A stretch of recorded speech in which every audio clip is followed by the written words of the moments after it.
Hey everybody, today is October 13th, 2023. I'm Gene. And I'm Zane. And you're hanging with Uncle. How's it going, man? I'm doing well, man. It's been a weird week. It has been. I mean, just on every front, there's been like a lot of very important information. We're not your news source. No, we just talk about the topics how it affects us, or us in the lower class. I'm retired. I don't make a lot of money. Zane works. I mean, we're definitely lower middle class, upper poverty. Put us in that range, Whichever. Right. So this is our point of view on how the world affects us. I say struggling. From below the curb level, anyway. Struggling for me is just I'm just struggling. That's it. But we're here for you guys to talk about things that, again, affect us throughout the day, or it's just an interesting topic to us to talk about, maybe something you might have not heard, and maybe you can go and look it up yourself and find the right sources, because we just talk about it, right? That's about it. So, and we want you to be a part of the conversation too, so you can leave comments, leave live chats, and hop in. Anyways, we're gonna get started. You have the floor. Go ahead. Well, before we get started, that's right. We got to do an intro. To help us grow our channel, hit that subscribe button. Yes, and hit that like button. It really helps spread the word out there. And hit the bell for notifications in the future for whenever we go live and whenever we post our videos, so you can watch us whenever you need. Yeah. We always forget the intro. You guys should know that by now. We're professionals. No, not at all.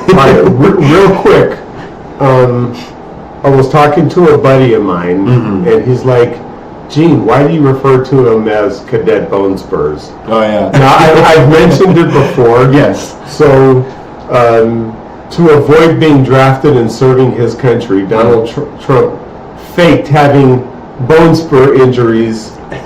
Right? Cadet Bone Spurs, you bitch ass son of a bitch. You won't face accountability. You won't go on stage and debate the GOP opponents because you know the questions you're going to get asked. You're a bitch, and that's why I call you Cadet Bone Spurs. What happened about the war? I remember. So I'm a Lakers fan, right? But I remember back in the 80s, man. When the Lakers and the Celtics were playing in the championship series, and Kevin McHale had bone spurs, and they did something as easy as put a donut in his shoe to help keep that off the bottom of his shoe, and he went out there and kicked the Lakers' ass, and the Celtics won the championship with bone spurs. Right? So I mean, come on, that's why I have no respect. That's why I call him Cadet Bone Spurs, because he's a bitch. It's funny. It's a real funny. Yeah, Bone Spurs. We just had lore happen there. We have lore for a show. We can talk about things. Yes, cool. It feels awesome. And I mean, real quick, there's two things that are real important because he's still talking about this bullshit about a stolen election, right? And if that's going to be his defense, if he claims that, number one, that's called an affirmative defense, which means he has to bring evidence, proof of fraud in the 2020 election, which in 62 courts, across this country, he's lost all of them because he's presented no proof in a court of law. So the world wake up and pay attention. Once and for all, you're going to find out he's full of shit. It was not a stolen election. He lost. And then there'll be something about it being a Biden court, blah, blah, blah. It was unfair to begin with. Which is what his stance has been to begin with in the first place, that the judge is not fair and not asking proper questions. And literally, the first trial, he walked out on the hallway and started talking to press about it that way. Right. Literally right after the trial. His problems are his own fault. He is where he is because he doesn't know how to shut up. Right. And he won't stop talking about other people. But, just from my perspective, that's why I call him Cadet Bone Spurs, because if Kevin McHale could man up, and remember, man, back then, He was playing against the 80s, Rambis and Jabbar and Worthy and Magic. And the 80s was rough. They had know? a much more physical game. It was way more physical back then, man. Definitely. So anyway, that's where that comes from. Yeah. Just that's Gene's word where he came up from. You know, he likes to call other people names. That's mine for him. I think it's hilarious. But next topic, we had a little whoopsie today. Insulin costs. We had a sensitive topic. Some people have different feelings about it, but there was supposed to be a bill that had a large backing, large public backing. Yeah, SB 90 had a large public backing, had a large association backing it. Legislature pushed it through without any no's, and it was denied.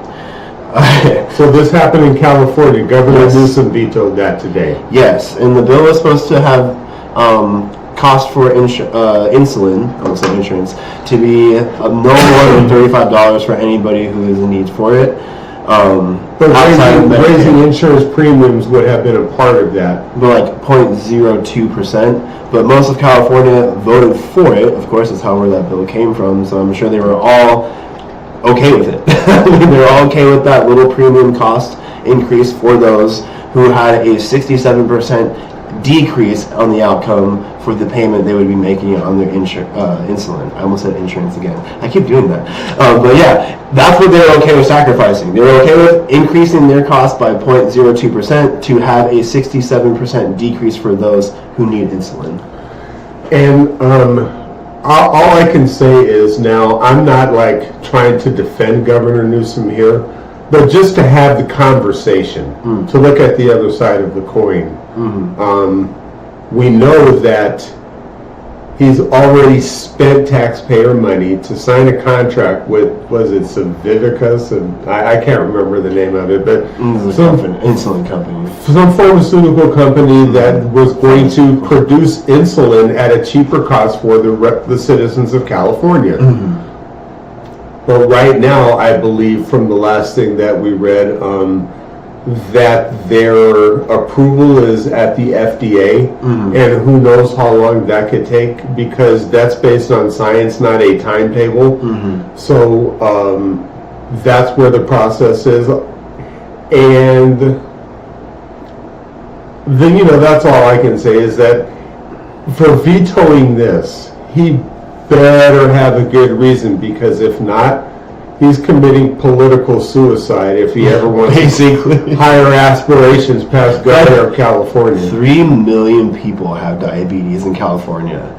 Yeah, you better have some sort of solution. Again, it's not for everybody. Like, for say half people have Medicare, Medicaid, whatever, but the other half are paying that thousands, that hundreds of dollars for insulin instead of that base $35. So that's what people are going through right now. That's one big bill that he vetoed.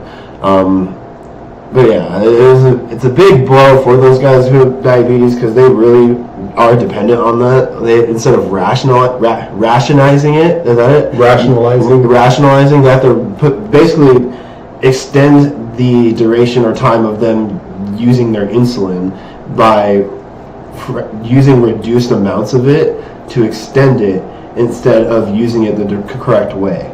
Like, that's an issue. It's bad for their health to do it that way. It's prescribed a way for a reason, and there are different types of insulin too. So with the plan that's in action, that's getting approved for the FDA, hopefully it's for everyone, and everyone meaning everyone who needs every type of insulin that is out there, that is at a cheaper price, around $35 for them, because that is honestly the best for them, I would say, instead of paying, again, hundreds for something that saves their life. Well, you know, honestly, I think that the root of this issue is something we haven't talked about, and that is how the pharmaceutical companies just have free reign to price gouge and put people in this situation in the first place, because it's not like this is a new drug and it's in research and development. It's been around a long time. We know how much it costs to make. Why are you still charging so much for people to have access to this medicine? It's been a conversation forever. Like, it's not something new. Like, insulin conversation price, I'm sure, has been around when you were younger, back when. Like, and you know, it really is. And honestly, I mean, I think I would like for people to hear your story, you know, because I know how you have a personal attachment to this issue. I do. A friend of mine who was technically of senior age struggled with his diabetes and prices of the drug, where there were moments where he didn't have it, where he wasn't able to use it, and it was heartbreaking because the cost that he had to pay for his insulin was something that I don't even know how the man survived through the cost of living increase as well. But he recently passed years ago. I would say a year ago, almost 2. But just knowing his personal struggle of needing a drug that would keep him alive versus other things that were affecting him with cost increases and prices and all that. Helping to pay somebody else's country club fees. That was one thing that he needed to not have be an issue, was the cost of his drug that he needed. And even though he was a senior, he did not hit the Medicare. He didn't have it. He couldn't get that $35 bonus that was going on that the president put in place, so he was paying that full price. I'm glad you brought that up, because I know there's a lot of questions out there, again, that from people that don't understand civics that want to blame Joe Biden for this. So Joe Biden, because Medicare, you know, they get to negotiate the price of prescription drugs for seniors that are on that Medicare plan. And it's not just seniors. Remember, people that have disabilities also are on Medicare. And so that only covers under that plan that is operated by the government. So all you people that don't want, you know, government insurance, guess what Medicare is? There it is. Right. And, you know, so he can make decisions that affect that government program, but for people like you who your medical insurance is tied to your job, he has no jurisdiction over that. So it's not like he only did this for seniors. That is only the authority to give it to him, because I promise you, had he had the ability to do that for everyone, or if Congress would put something on his desk, then we wouldn't have to talk about this in any other state. But again, Governor Newsom, man, you better have a really good plan to veto this one. People in California be upset right now, and you know, rightfully so. If you're in California and this issue has, affected you directly, please let us know. Leave some your comments in the comment section below. Yeah, absolutely. It stunned me a little bit today, because that's something that I have a big passion for, because people who have these medications, even like EpiPens, for example, should not be the cost of hundreds of dollars. No. It should be available for them, period. Like, I'm blown away that even EpiPen costs are the price that they are. AEDs are thousands of dollars. Yeah. Like, things that are supposed to be there for people who are safe or need to be safe or need to save their life, basically, are expensive. Like, they really shouldn't be. It's reversed. Like, it's backwards. Like, Narcan. I don't know about prices of Narcan, but stuff like that, like, it needs to be available for those type of people. All I know is insulin's one of those too. Like, I look at insulin like I look at high blood pressure. It's that too. Cheaper to treat than it is to pay for a hospitalization. If you make insulin available, then it's much easier for a person to live a normal and productive and contributory life to society versus one that is debilitating and you're saddled with medical bills for the rest of your life because you're in the hospital because the pharmaceuticals need money to pay for their country club fees. Yeah. Again, it's a big passion of mine. I hope at some point we do get to the point where insulin's available for everybody when they need it. Yeah. Anyways, Definitely. moving on to the next one. The big topic, man. Yes, go ahead. Israel. Yeah. Saturday they were attacked by Hamas. Hamas is located in Gaza, the Gaza Strip, which is a strip that borders the Mediterranean Sea, Israel, and Egypt. And refugees can't flee into the Mediterranean. No. And they're not going to be allowed to cross into Israel. And Egypt said no too. And Israel said no too. Yeah, Egypt said no too. But again, we talk about things that are old sometimes unless it has a historical purpose. Right. And this just reminds me of Vietnam. This is a page that terrorists use. When you go to Vietnam, you don't know a North Vietnamese from a South Vietnamese. They look the same. It's like, I don't know if, whatever, but that is what Israel is faced with. Because if you look at Vietnam, you had these old women who would reach into their rice patches, pull out an AK-47 and just start mowing down American troops. You did not know who your enemy was. So that is definitely something to be concerned about when dealing with this issue, because Israel was attacked, and we know that Hamas, in its charter, on paper, they are there. Their only purpose is there to kill Jews. And that's their mission. How do you now? Again, this is just conversation. I don't propose a solution, but how do you not expect Israel to go in and defend itself, to avenge the people that were murdered at the hands of Hamas? Right. And also, like, I know Israeli airplanes bombed airports, or at least military air sites, air runways in Syria. It's going to escalate past just Gaza or Hamas in Israel. And not necessarily for us saying where we stand on it, because that's kind of like the weird topic right now. People have to say where their stance is. We don't have a stance to say on this. We were just talking about the facts of the situation. This is not a Palestinian issue. It's a Hamas issue. Right. We have to clarify this. Palestinian people are not the issue. Hamas people are the issue here. That's the difference. Okay? And if there are conversations out there saying all of Gaza needs to go, no, that's not the case. They're using Palestinian people as human shields there, correct? Right. So there needs to be some sort of way to fix that, and that's the issue of what's going on today, why war is happening right now.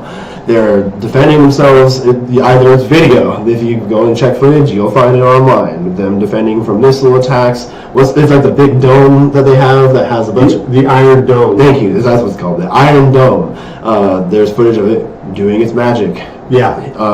It's frightening. It's terrifying, honestly, because those individual explosions could level houses. And it's like, holy crap. Neighborhoods. Like, literally. So it's like...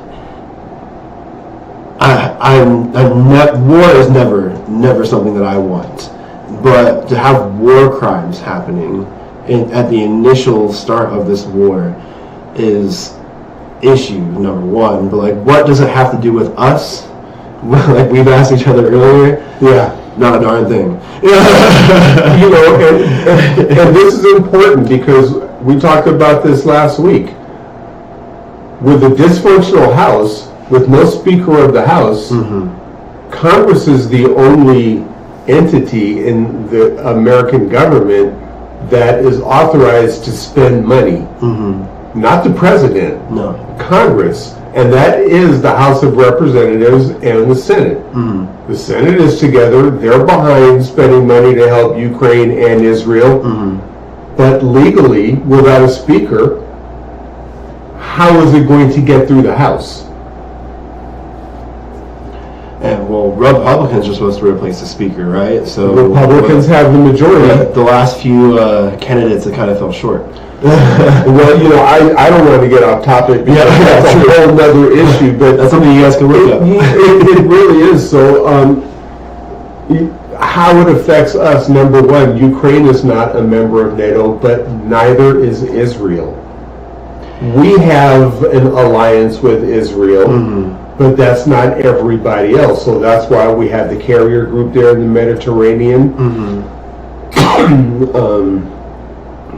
Israel is defended. They're being resupplied with the resources needed to supply the Iron Dome.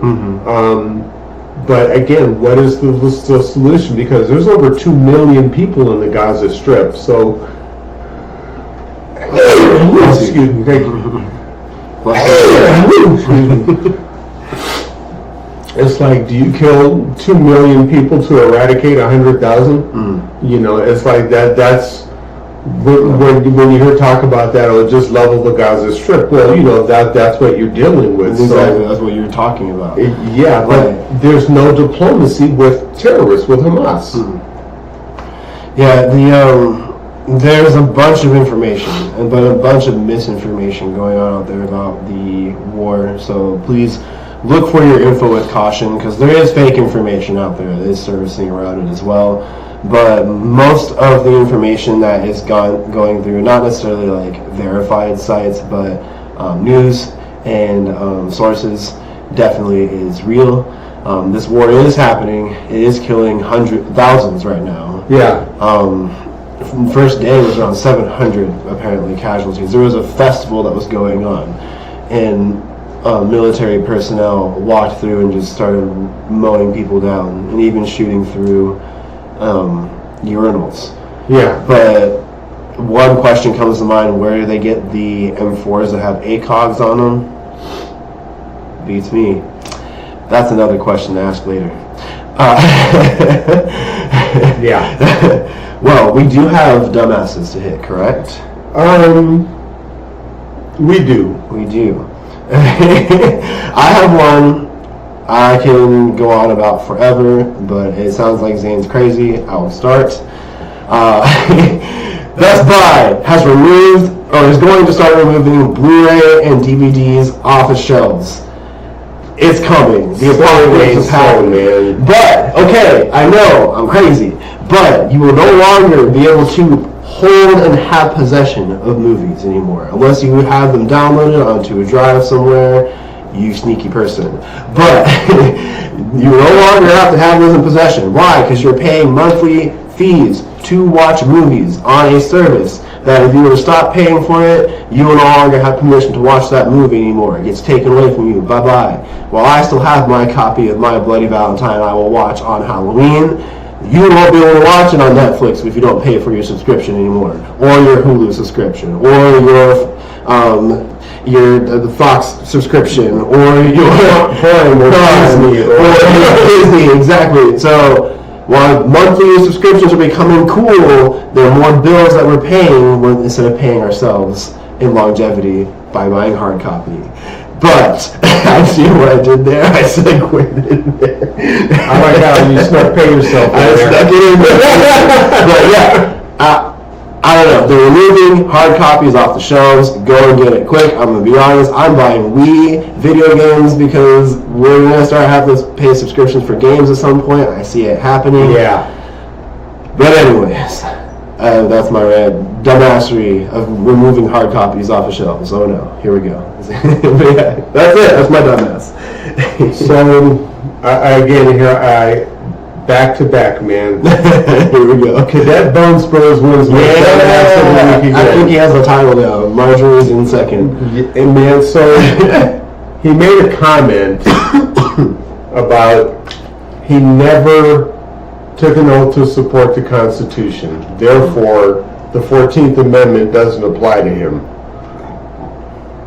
And I watched it on TV. It's important. It's a historical event, and it's the same oath that, do you swear to protect and defend the Constitution? Yeah, wasn't there a big conversation about him doing it? It's called an inauguration. Yeah, he did it. So, to me, it's like I watched him take the oath. It's his favorite and to thing. say he didn't take an oath to the United States, to the Constitution, then that makes him a traitor to the country and really makes him ineligible to run for president. And if people still want to put him in the White House again after he's come out publicly saying he did not take an oath to support the Constitution, then every one of you are a dumbass for even supporting this dude. So, I mean, wake up, people. It's right there in front of you. Absolutely. It's like I am not going on about, Democrat versus Republican. This is about the Constitution. And for you to say you never supported the Constitution but want to sit in the White House, no, you're the last person in the world that needs to be anywhere around 1600 Pennsylvania. So, no, you're a dumbass. No, I couldn't agree more. Like, he literally took the oath and then made a statement about the Bible being his favorite book as well afterwards. So it's like, you can't not say you didn't do it. You literally made the whole stunt about it. Yeah. Like, unreal. I mean, it's just like, his dumbassery. Now, again, don't get me wrong. I'm not saying he's stupid because he's not. He's not stupid, but he's not smart. No. He's just not smart, but he's not stupid. And there is a difference. But he is a dumbass. Exactly that. I think he does have the title right now. I don't know. We need to have somebody keep track. Like, maybe I'll go back and check the VODs and figure out who's got the lead of Dumbass of the Week. But. Well, this, I forget when we started doing that, but this is our 119th episode. Jeez. Because we do it on Fridays. This is our 119th Friday doing this. Yeah, Friday has always been our big episode. It's like we have the little small ones on Monday and Wednesday, but the big conversations happen on Fridays, it seems. Yeah. Because we have our conversations, which is what I have with you guys. So I have one more thing to add. Sure, yeah. So we talked about affirmative defenses, right? Well, another defense that he might have had some credibility to claim was reliance on counsel. But he publicly came out and said, even then, I make my own decisions. So you're not relying on counsel? No, I make my own decisions. My gut's always right. I listen to my gut. Well, now you've publicly taken that defense away too. You're a dumbass because you won't shut the hell up. You look for cameras to prove to everybody that you're a dumbass. Yeah, I couldn't agree more. Anyway, I think that's about all I have anyway. That's all the time that I have too about all of our topics, man. I need more time to hang out. I'm Zane. I'm Gene. And it's been Hanging with Uncle. And I will see you on Monday. Have a great weekend. Be kind to one another and treat each other the way you want to be treated.